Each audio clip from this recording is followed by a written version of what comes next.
Відкриття мультижанрового проєкту «СТЕП» відбулося у Київському музеї.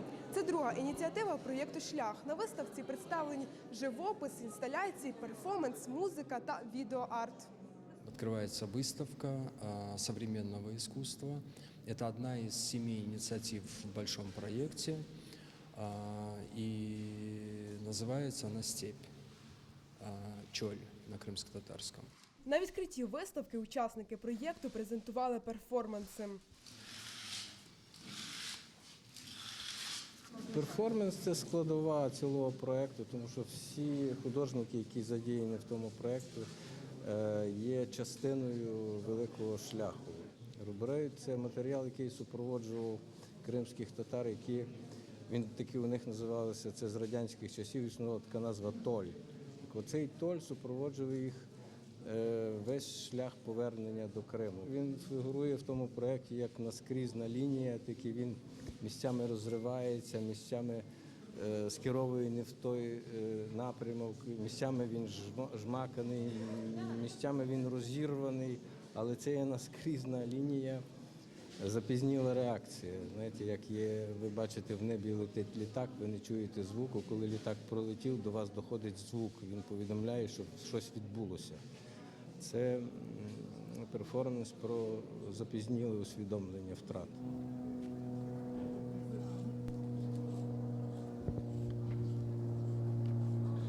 Ми переважно всі звикли думати про Крим як про гори і море, а мало хто усвідомлює, що Крим – це і безмежний степ. А степ, як ніщо інше, може давати можливість усвідомити шлях. І, в принципі, оцей проєкт – це про шлях. В рамках проєкту презентували фотографії кримчанки Венери Абібулаєвої. Через ці фото вона передала свої асоціації з Кримом. Жила в Криму, з міста Феодосія я. І для мене в моєму дворі є дерево інжиру. Він тут зображений в моїй роботі. Та це моя асоціація, що таке мій дім. Ми ще робили тільки фотографії кола, бо в нас виставка «Перекати поле», та це зображення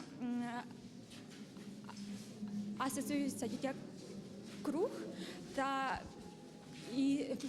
і перекати поле – це як символ нашого народу, бо нас женуть з різних міст, але ми в цих місцях залишаємо ці зерна, ці наші корені, та потім вони зростають, і це для нас дуже важливо.